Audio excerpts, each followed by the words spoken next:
Hey, ich finde es ein mega großes Vorrecht, online sein zu dürfen. Ihr müsst es euch vorstellen.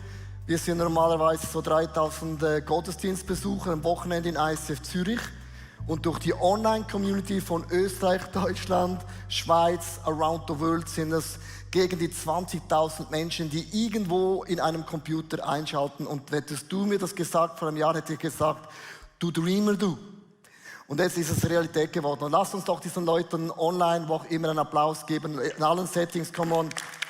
Woohoo! Amazing! Hey, ich habe das Vorrecht, darüber zu sprechen, ist Gott treu? Und es gibt kein größeres Thema als die Treue Gottes, das mich so bewegt, weil Gott hat mit Abraham einen Bund geschlossen. Gott sagt zu Abraham, Abraham, du bist mein Freund. Überleg dir mal, der heilige, allmächtige, allwissende, allgegenwärtige Gott macht mit Abraham einen Freundschaftsstil. Du bist mein Freund, meine Freundin. Aber Gott geht eine Stufe weiter und sagt, ich möchte auch mit dir einen Bund machen. Wenn wir über Bünde sprechen, dann haben wir so oft einen Bund im Kopf, zum Beispiel einen Verlobungsbund oder einen Ehebund. Vor fast 30 Jahren habe ich und meine Frau, ich habe ein Bild mitgebracht, in Bug St. Gallen im schönsten Rheintal, habe ich die Ehebund mit meiner Frau geschlossen und ich habe eine Unterschrift gemacht und sie auch. Vor 30 Jahren. Und wir sind 30 Jahren bis jetzt treu gewesen. Ja. Also, wenn du eine Ehe eingehst, du weißt, was ich meine, dann zittern deine Knie, weil du denkst, oh meine Güte, kann ich das alles einhalten? Das ist ein Ehebund. Und wenn man über die Bünde im Alten Testament liest, ich habe es euch ganz kurz erklärt, in Hebräisch heißt ein Bund Berit und in Griechisch heißt es Diatheke. Das bedeutet übersetzt, was ein Bund im Alten wie im Neuen Testament bedeutet. Das heißt, ein Bund wird geschnitten, von einem unschuldigen Opfertier in 2 Teile wird das zerschnitten. Und es muss Blut fließen, also Körper und Blut. Und du musst wissen, wenn Jesus das Abendmahl feiert, er hätte ja auch eine Banane nehmen können, eine Orange, oder? Also alles, was Jesus macht, ist ein Link in das Alte Testament.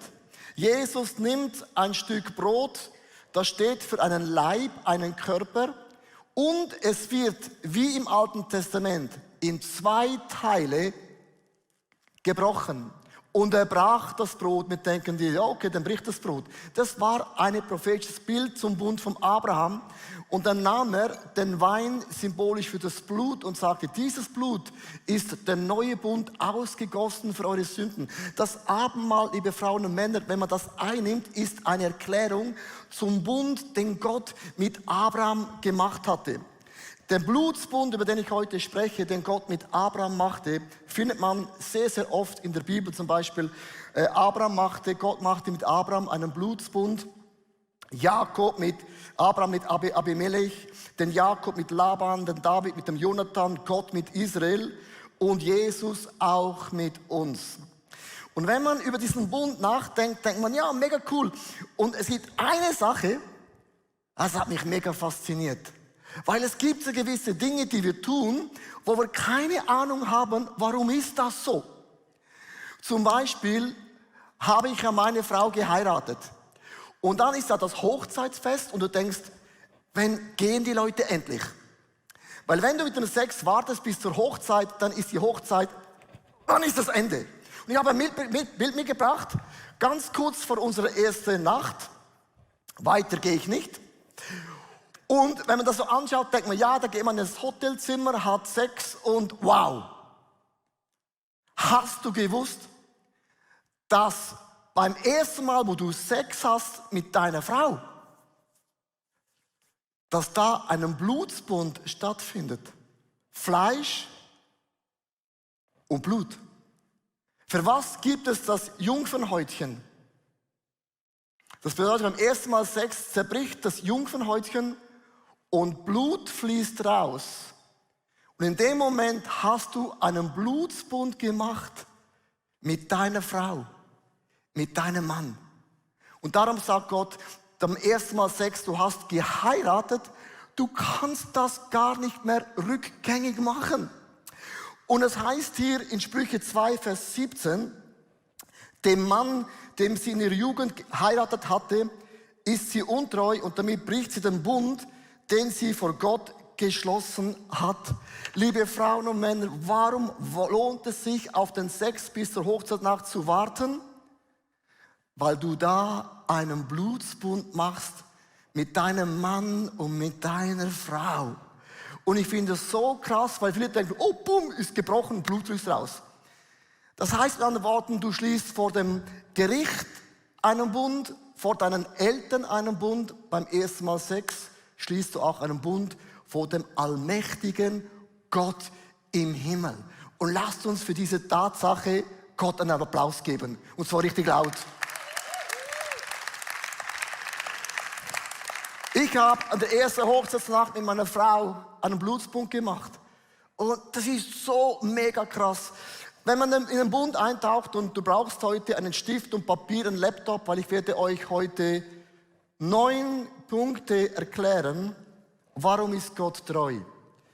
Wenn Leute sagen, warum ist Gott treu, dann sagen die meisten, ja, er ist halt treu. Das ist nicht so ein großes Argument. Und wenn du den Blutsbund verstehst, den Gott mit Abraham machte, wirst du 9 Punkte, hat Gott einmassiert, und zwar, es beginnt mit dem Blutsbund, und zwar in 1. Mose 15, Vers 1. Hab keine Angst, Abraham. Achtet auf das Wort Abraham. Er hieß noch nicht Abraham, sondern Abraham. Den Tag, wo du ungläubig bist, du kennst Jesus nicht, hast du geistlich einen anderen Namen. Ich heiße Leo. Bist du gläubig, bist du ein Christ, eine Christin, Abraham. Ich beschütze dich wie ein Schild und werde dich reich belohnen. Also man liest diesen Text und denkt, wow, Schild ist immer gut, oder?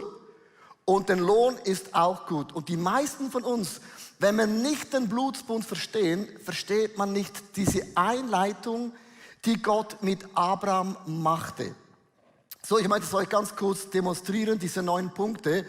Und zwar sehr kreativ. Ich habe hinten, Dom spielt symbolisch Gott. Also er ist ja weit weg von Gott zu sein. So, er spielt Gott. Und zwar das Erste, was geschieht bei einem Blutsbund ist, du gibst dem anderen deinen Mantel, dein Gewand. So, bring mal das Gewand. Der erste Punkt ist das Gewand. Und wenn Gott Abraham so ein Gewand gibt, denken die meisten, ja, schön, Gewand hin oder her. Hast gewusst, in Jesaja steht geschrieben, ich habe diesen Bibelvers mitgebracht, Jesaja, heißt es, er hat mich Gerechtigkeit bekleidet wie mit einem schützenden Mantel. Nun stehe ich wie ein Bräutigam mit festlichem Turban und wie eine Braut im Hochzeitsschmuck. Und dieses Gewand, das Gott Abraham anzog, hat bedeutet, ich gehöre zur Familie von diesem Gott im Himmel. Mit anderen Worten, ich habe einen Upgrade bekommen. Wer kennt Upgrade? Ich hatte vor 2 Jahren ein Upgrade-Jahr. Egal, was ich gemacht habe, es gab immer nur Upgrade. Ich habe Gott gesagt, willst du mich upgrade-mäßig umbringen? Ein Upgrade bedeutet, liebe Frauen und Männer, du bekommst etwas, was du nicht bezahlt hast, einen Upgrade. Den Tag, wo wir von dieser Erde sterben, ist es nicht ein Downgrade in die Erde, einen Upgrade in den Himmel.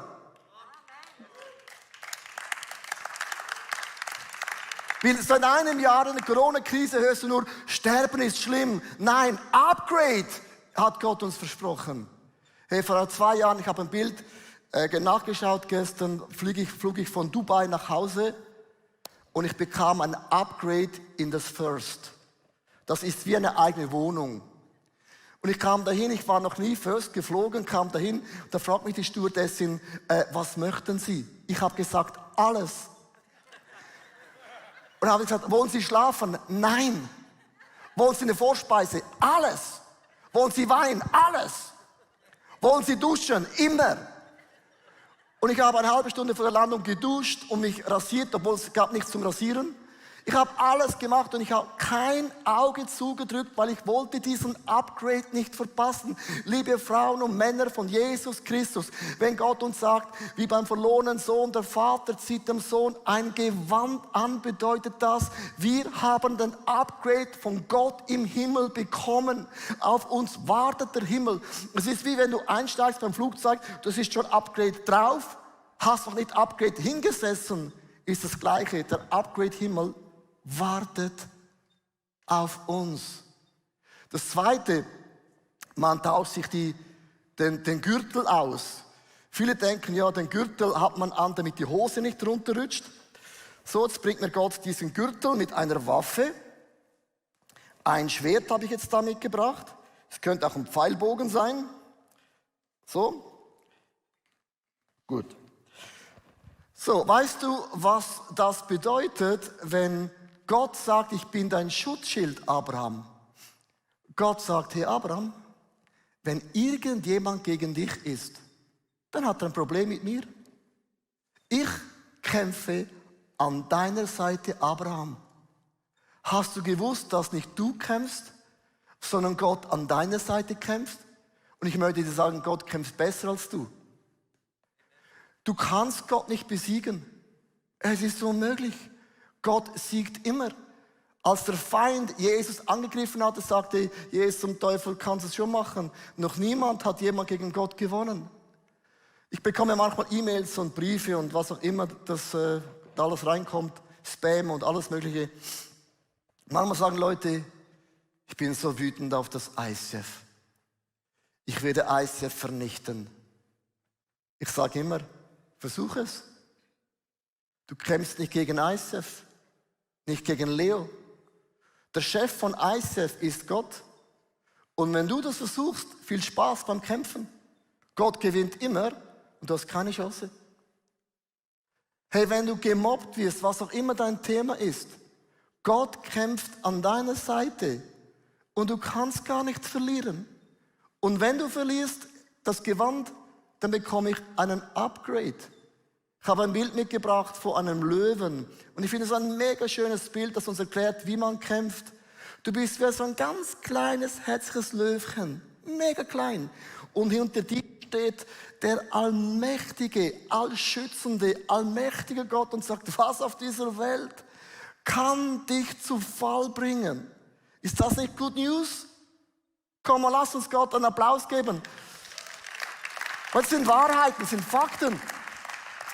Dann das Dritte, er schließt einen Bund. Und jetzt kommt der Moment, wo Gott sagt zum Abraham, nimm ein Tier, halbiere es in 2 Teile. Und was man dann gemacht hat, man hat eine 8 rumgelaufen. Also, das ist Gott und das bin ich. Und jetzt achtet mal, wie ein Bund beginnt.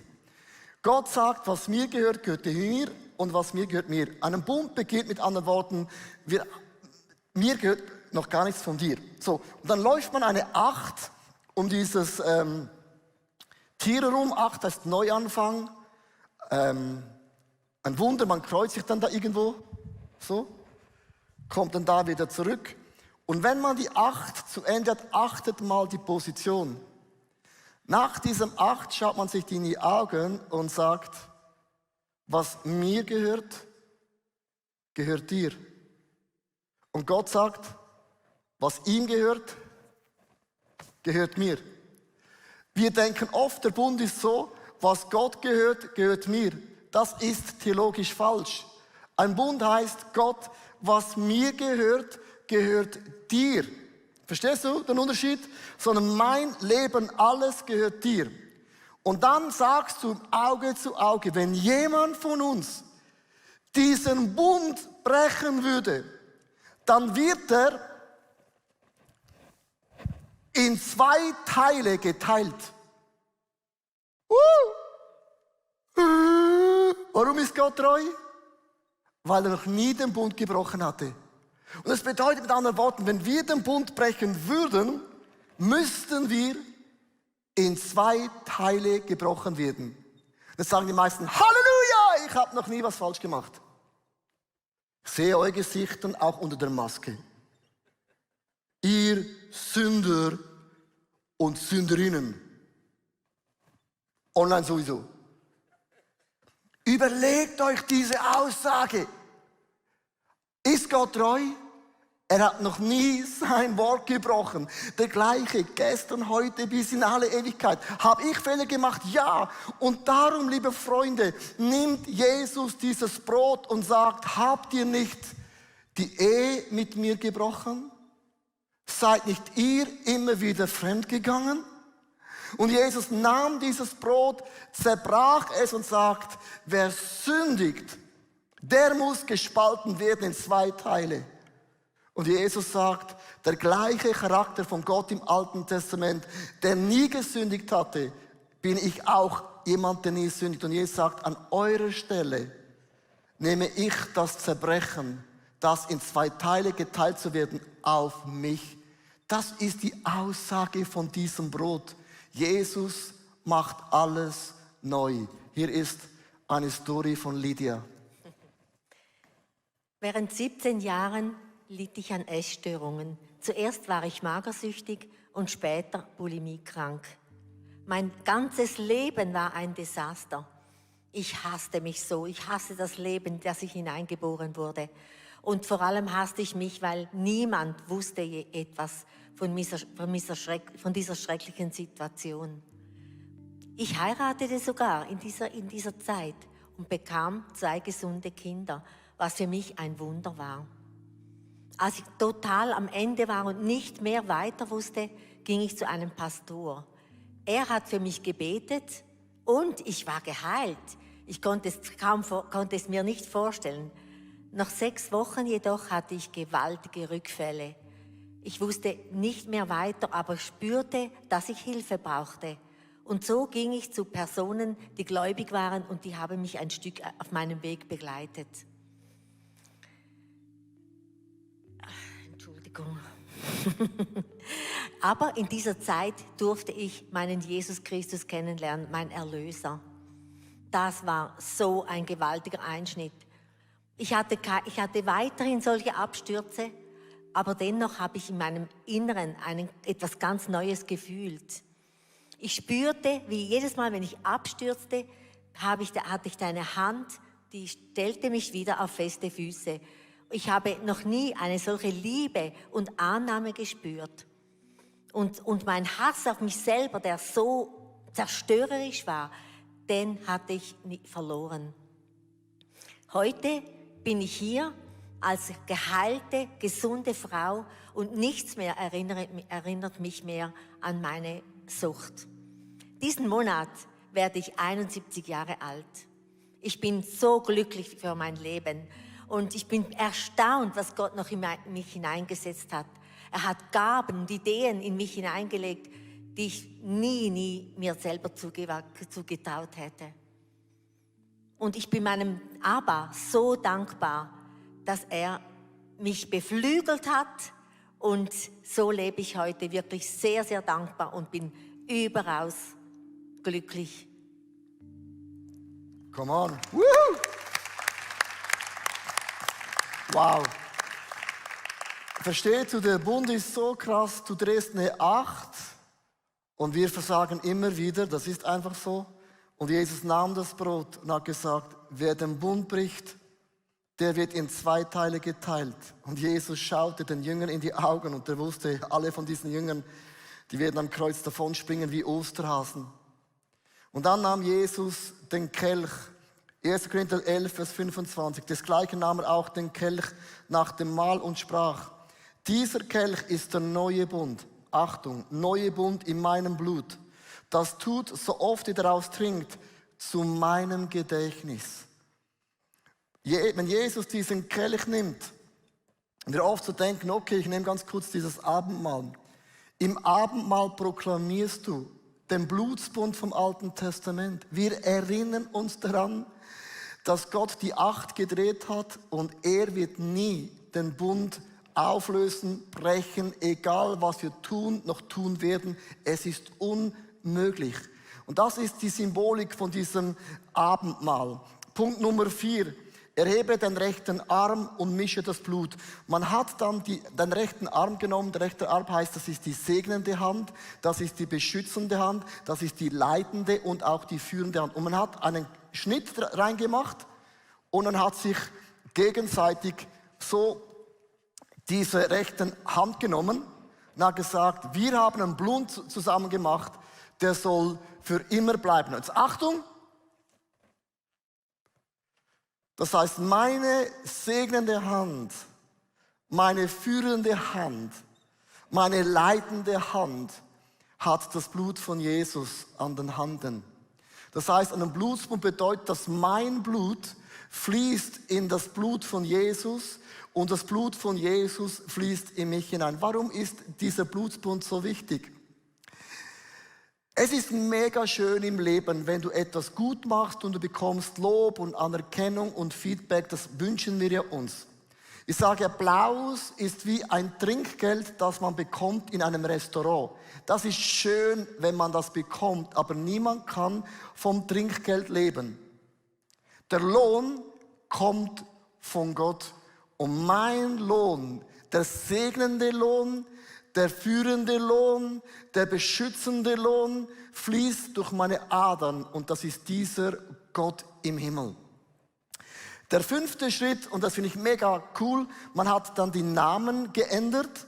Man hat Namen ausgetauscht, zum Beispiel Abraham hieß früher der erhabene Vater, hieß plötzlich Abraham, Vater der Menge. Sarah hieß die vornehmende Frau. Plötzlich sagt Gott, du heißt Sarah, die Fürstin. Wenn du einen Bund mit Gott machst, bist du kein Sünder und eine Sünderin mehr. Sondern wir sind Christen, die Jesus nachfolgen. Warum Christen? Weil wir folgen Christus nach und Christus wohnt in mir und Christus wohnt in mir und Christus wohnt in mir, darum wohne ich in Christus. Darum sind wir Christen. Leo ist ein Christ, der Jesus nachfolgt, und wenn Jesus in unserem Leben wohnt, wie in deinem wunderbaren Leben, verändern sich so viele Dinge gewaltig und grandios. Hier ist eine Next Story. Ja, vor 3 Jahren, da war ich in meinem Leben in einer ziemlich schwierigen und herausfordernden Phase. Meine Eltern haben sich getrennt und um all diese Dinge zu verarbeiten, habe ich begonnen zu trinken und später kamen dann auch noch Drogen dazu. Ich war so richtig auf einer Negativspirale und das hat mich alles so runtergezogen und es ging immer noch mehr und mehr. Irgendwann, ich hatte ja auch Freude an diesem Zeug, ich hatte Spaß am Drogennehmen, es war für mich etwas Tolles, aber es hat mich immer tiefer und tiefer runtergezogen. Und irgendwann bin ich an so einem Tiefpunkt angekommen und ich habe zur selben Zeit auch noch einen Job gesucht und das war alles so überfordernd für mich. Und da habe ich mich erinnert, da ist ja ein Gott, da gibt es einen Gott. Meine Eltern haben mir immer wieder davon erzählt, da ist Gott, da ist Jesus. Und so bin ich an diesem Abend in meinem Zimmer auf die Knie gegangen und ich habe gebetet, Gott, wenn es dich gibt, dann komm und hilf mir, ich brauche deine Hilfe. Und Gott, er war da, er hat mir in dieser Situation in kürzester Zeit hat er mir einen Job verschafft. Er hat mich hier nach Zürich gesandt. Ich konnte hier neu anfangen. Er hat mich hier hingestellt. Ich habe einen Job bekommen, eine Wohnung und er hat mein Leben so krass verändert. Das ist so ein Wunder und das krasseste Wunder ist, er hat mich nicht nur da rausgezogen, sondern er hat mich wirklich in etwas Neues reingestellt. Er hat mir hier einen Neuanfang geschenkt mit neuen Leuten, mit coolen Leuten hier in der Kirche. Es war so ein Segen, ich konnte komplett neu anfangen. Gott hat mir so einen Segen geschenkt hier. Come on! Woohoo! Namen geändert. Gott ändert unseren Namen. Ey, ich finde den Bund so krass. Gott gibt uns das Gewand Upgrade forever. Wenn wir unsere Augen zumachen auf dieser Erde, Upgrade im Himmel. Darum haben wir Christen keine Angst vor Corona, weil wir haben ein Upgrade schon in uns drin. Ja, ist mir mega wichtig. Wir haben das Upgrade in uns, es kann gar nicht mehr schlimmer werden, es kann nur noch besser werden. Dann Gott kämpft an unserer Seite. Und ich finde, Gott kämpft besser als die meisten von uns. Der hat noch nie einen Kampf verloren. Dann macht Gott eine Acht und sagt, ich werde nie diesen Bund brechen. Dann gibt es diesen Blutsbund und dann ändert Gott die Namen. Und dann die nächsten Schritte in einem Blutsbund sind folgende. Du machst eine Narbe und man beschneidet sich. Warum hat man im Alten Testament sich beschnitten? Beschneidung hat bedeutet, Gott, wir machen eine Narbe. Jedes Mal, wenn wir versuchen, Leben im Sex weiterzugeben, meiner Frau, ist das eine Narbe. Ich gehöre zu deiner Familie. Darum die Beschneidung. Dann der 7. Schritt war gewesen, man hat eine Bedingung gemacht. Gesagt, was ist die Bedingung, dass ich zu dir gehöre? Unsere Bedingung ist die Taufe. Die meisten lassen sich taufen nach 10, 15 Jahren. Ich dachte, das wäre mal dran. Die Taufe ist ein Bundesstatement. Nicht mehr ich lebe, sondern Christus wohnt in mir. Die Taufe ist ein Statement. Mein Leo gibt es nicht mehr. Also nicht der Zehnte. All die Finanzen gehören Gott. Nicht meine Talente. Alle Talente gehören Gott. Das ist ein Statement. Die Taufe bedeutet, ich bin gestorben und du wohnst in mir drin. 8. Man hat ein Essen zusammen gegessen, weil das ist eine Bedeutung, wir sind eine Familie. Und der 9. Schritt war gewesen, man hat ein Denkmal gepflanzt. Und ich liebe Frauen und Männer, ich liebe das Alte Testament, ich liebe Jesus, er erzählt Bilder, er ist ein visueller, ein sehr emotioneller Gott und sie pflanzen einen Baum. Nachdem Gott mit Abraham und Abraham mit Abimelech, was auch immer, man hat einen Baum gepflanzt. Warum einen Baum? Wenn immer dann die Kinder gefragt haben, Vater, Mami, was bedeutet dieser Baum? Haben sie gesagt, dieser Baum bedeutet, dass ich habe mit Gott einen Bund gemacht. Und dieser Bund wird auch bleiben für alle Generationen, für alle Kinder, die kommen werden. Gott ist ein Gott vom Abraham, vom Isaac, von Jakob. Gott ist ein Gott der Generationen. Gott denkt immer in 3 Generationen. Die meisten denken für sich. Nein, ein Christ denkt in 3 Generationen. Das ist the blessing. Und ich möchte einen Vers vorlesen aus dem Hebräerbrief, Kapitel 9, Vers 18 bis 22. So wurde auch schon der alte Bund erst rechtskräftig, nachdem er mit Blut besiegelt worden war. Wie wird eine Ehe rechtsmäßig durch das Jungfernhäutchen sich trennt und es fließt Blut raus, so wird eine Ehe vor Gott auch rechtsmäßig. Als schon Mose dem Volk Israel alle Gebote des Gesetzes mitgeteilt hatte, nahm er das Blut von den Kälbern und Böcken, vermengte es mit Wasser und besprengte es mit Hilfe von den Isopzweigen, mit roter Wolle das Gesetzbuch und das ganze Volk. Dann sagte er, dieses Blut besiegelt den Bund, den Gott mit euch beschlossen hatte. Also ich möchte es euch demonstrieren. Im Alten Testament ist schon Prophetie drin. Man nahm Blut und hat diesen Baum mit Blut besprengt.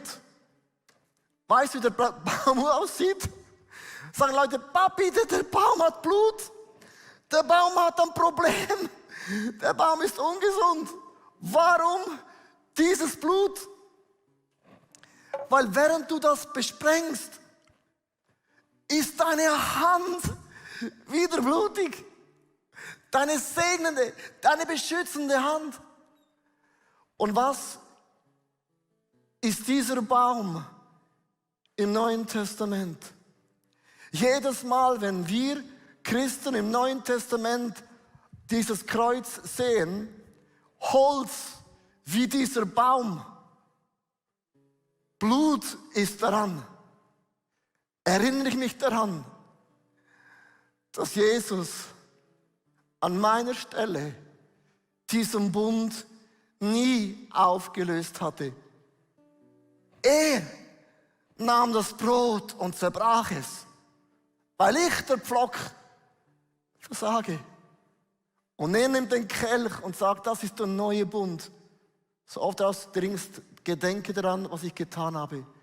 Wenn immer du in einem Gottesdienst drin bist, auf einer Wanderung bist, auf einem Gipfel bist und du siehst dieses Kreuz, kannst du deine Kinder daran erinnern, dass Gott mit uns einen Bund geschlossen hat.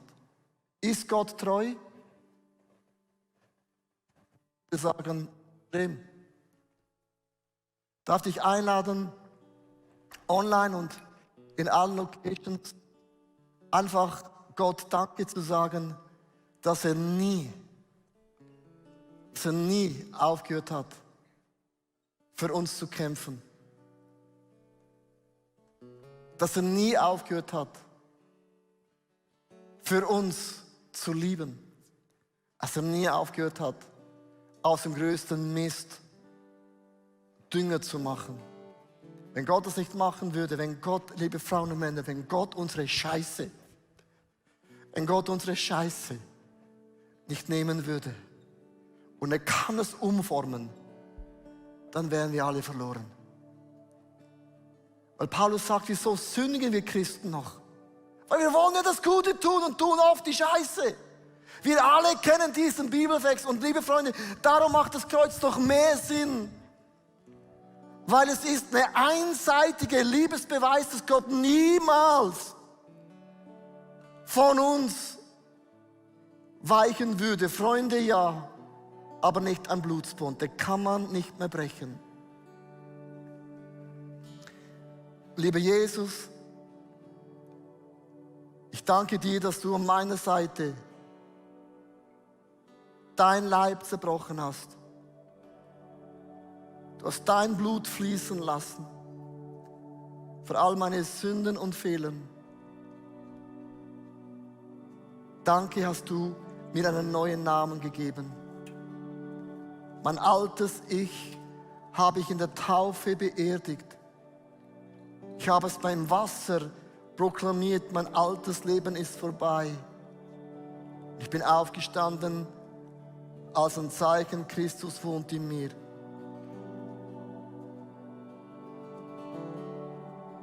Danke, Jesus, für diesen Namenswechsel. Ich danke für diesen Blutsbund. Ich danke, dass du an meiner Seite kämpfst. Danke für das Symbol vom Kreuz. Das steht, ist unverrückbar, massiv. Ich möchte dich einladen, ganz kurz, dass du einfach das Kreuz umarmst, die nächsten paar Augenblicke. Vielleicht brauchst du ein Heilungswunder, ein Vergebungswunder, ein Versorgungswunder. Vielleicht brauchst du Frieden, Freude. Vielleicht merkst du, Depression hat in deinem Leben angeklopft, Angst vor Corona, ich könnte sterben. Was auch immer dein Thema ist, ich möchte dich bitten, umarm dieses Kreuz.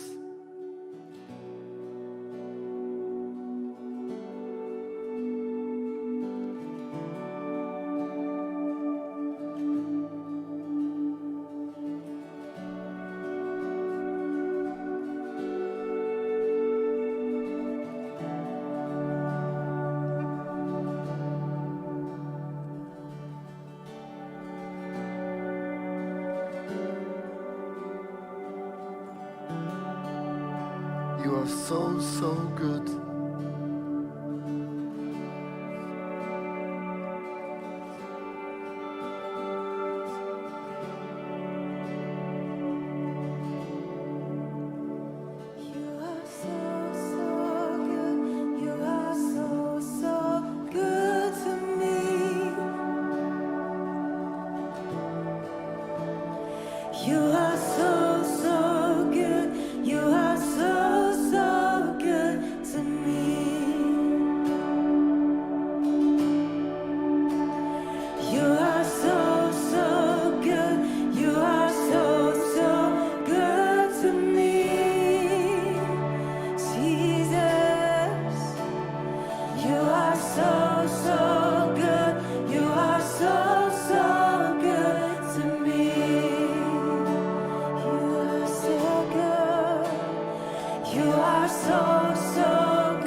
Moment, ihr könnt stehen bleiben.